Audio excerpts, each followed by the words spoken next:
Hormuz में एक बार फिर महासंग्राम छिड़ सकता है। अमेरिकी नेवल ब्लॉकेड के तहत एक तेल टैंकर को निशाना बनाया गया है, तो वही हॉर्मुज के करीब अमेरिका का एक हेलीकॉप्टर अचानक क्रैश हो गया। सवाल उठ रहा है कि क्या ईरान ने अमेरिका से बदला लिया है। दूसरी तरफ ईरान से इराक में अमेरिकी ठिकानों पर कई हमले किए गए। ईरान ने चेतावनी दी है कि अमेरिकी नाकाबंदी को खत्म करने के लिए कभी भी सैन्य ऑपरेशन शुरू कर सकता है। इजरायल पर हमले के बाद अमेरिका की नरमी से ईरान का हौसला और बुलंद हो गया है। टैंकर से 24 भारतीय क्रूज सदस्यों को रेस्क्यू किया गया। मिसाइल हमले की वजह से टैंकर में छेद हो गया था। टैंकर के डूबने से पहले ही सभी क्रूज सदस्यों को निकाल लिया गया। ईरान ने नाकाबंदी को लेकर अमेरिका को धमकी दी है। ईरान अमेरिका के खिलाफ कभी भी ऑपरेशन शुरू कर सकता है। ईरान का दावा है कि वो अमेरिकी नाकाबंदी को खत्म करने की क्षमता रखता है। हॉर्मुज में अब सफर और ज्यादा जोखिम भरा हो गया है। टैंकर और जहाज अब पहचान छिपाकर हॉर्मुज पार कर रहे हैं। सिग्नल बंद होने की वजह से कभी भी हॉर्मुज में हादसा हो सकता है।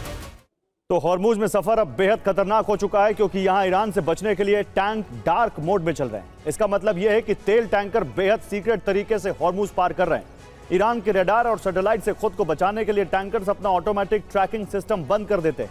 यानी ट्रांसपॉन्डर से निकल रहे जिस सिग्नल से समुद्र में जहाज की लोकेशन नजर आती है, टैंकर उसे बंद कर लेते हैं। ईरानी रडार से बचने के लिए शिपिंग कंपनियां बहुत बड़ा जोखिम उठा रही हैं, लेकिन मजबूरी है, क्योंकि हॉर्मुज को छिपकर ही पार किया जा सकता है। रिपोर्ट यह भी है कि अब समुद्र के बीच ही तेल की शिफ्टिंग भी हो रही है। तेल टैंकर पोर्ट पर जाने से बच रहे हैं। समुद्र में ही एक टैंकर से दूसरे टैंकर में तेल लोड हो रहा है, और खाली देश के टैंकर भी शैडो फ्लीट की तरह तेल सप्लाई में सीक्रेट तरीके से जुटे।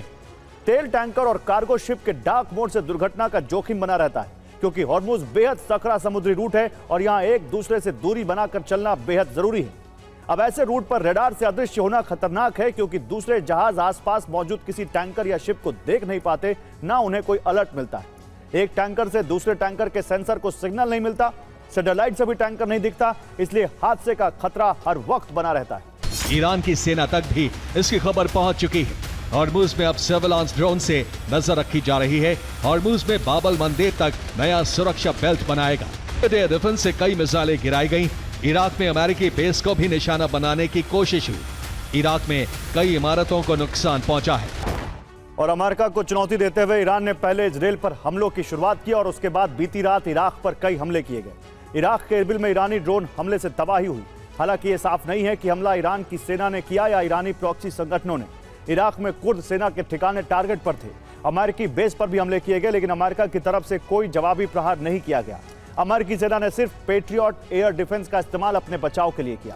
और रूस यूक्रेन के बीच जारी जंग अब नया मोड़ ले रही है। इस जंग में अब रूस की तैयारी यूरोप में विनाश की है। हालांकि ये क्रेमलिन का कोई घोषित कार्यक्रम नहीं था, लेकिन जैसे ही नेटो ने रूस के खिलाफ एक कदम उठाया, वैसे ही मॉस्को से ऐलान होते देर नहीं लगी कि ना तो उन्हें यूरोप की मांग और शर्तें स्वीकार हैं, ना ही यूक्रेन में उनका दखल। और अगर यूरोपीय देशों ने आक्रामकता कम नहीं की, तो इस टकराव का अंजाम बारूदी विनाश होगा। आखिर क्या था नेटो का वो कदम जिसने पुतिन को भड़का दिया? आइए अब आपको इस रिपोर्ट में दिखाता हूं। लेकिन इस ड्रोन की दहशत से पहले लातविया में येलो अलर्ट जारी हुआ, और जैसे ही ड्रोन अंदर दाखिल हुआ, वैसे ही अलर्ट का स्तर बढ़ाकर ऑरेंज कर दिया गया। हालांकि दावा है कि ड्रोन इलेक्ट्रॉनिक वॉरफेयर की जैमिंग के कारण रास्ता भटक गया था। इसी वजह से ड्रोन नेटो की सीमा के अंदर तक दाखिल हो गया। नेटो ने जैसे ही रैमस्टीन फ्लैग 2026 युद्धाभ्यास शुरू किया, वैसे ही पुतिन ने सीमाओं पर बारूद का ढेर लगाना शुरू कर दिया और साफ लहजे में बता दिया कि देश की सुरक्षा के लिए आक्रामक सैन्य उपाय जारी हैं।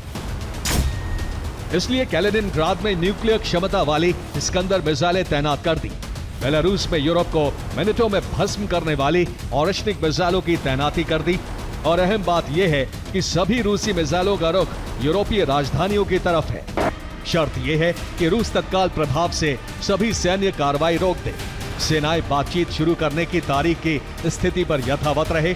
यूक्रेन के बचे हुए हिस्से की सुरक्षा के लिए यूरोपीय सेना तैनात होने दे। रूस की जब्त संपत्ति यूक्रेन को हर्जाना दिए जाने तक जब्त रहेगी, और किसी भी शांति समझौते में यूरोपीय संघ की राय जरूरी होगी। तो यूक्रेन ने रूस के भीतर तबाही मचाने के लिए अपने ऑपरेशन लॉन्ग रेंज को एक्टिवेट कर दिया है। यूक्रेन का यह नया और आक्रामक काउंटर ऑफेंसिव सीधे रूस की लाइफ लाइन पर चोट कर रहा है। यूक्रेन की सीमा से लगे रूसी शहरों से लेकर क्रीमिया तक यूक्रेनी ड्रोन्स और मिसाइलों ने वो कोहराम मचाया है, जिससे पुतिन का पूरा लॉजिस्टिक्स और एनर्जी नेटवर्क घुटनों पर आ गया। रूस के रेलवे नेटवर्क के लोकोमोटिव राख हो रहे हैं, तेल को डिपो धधक रहे हैं और आसमान में परमाणु विस्फोट जैसे मशरूम क्लाउड दिखाई दे रहे हैं। और इसी बीच यूक्रेन दावा कर रहा है कि उसने रूस के कब्जे से सैकड़ों वर्ग किलोमीटर जमीन वापस ले ली है। क्या रूस के खिलाफ यूक्रेन ने एक नया ऑपरेशन शुरू कर दिया है? क्या यह रूस की सप्लाई लाइन को तोड़ने की रणनीति है? यूक्रेन के सेना प्रमुख ओलेक्सांद्र सिर्स्की के मुताबिक साल 2026 की शुरुआत से अब तक यूक्रेनी सेना 600 वर्ग किलोमीटर से ज्यादा क्षेत्र रूस से वापस ले चुकी है। ब्रिटेन के रक्षा मंत्रालय के अनुसार स्वीडन यूक्रेन को ग्रिपेन लड़ाकू विमान उपलब्ध कराने के लिए एक बड़ा समझौता कर रहा है।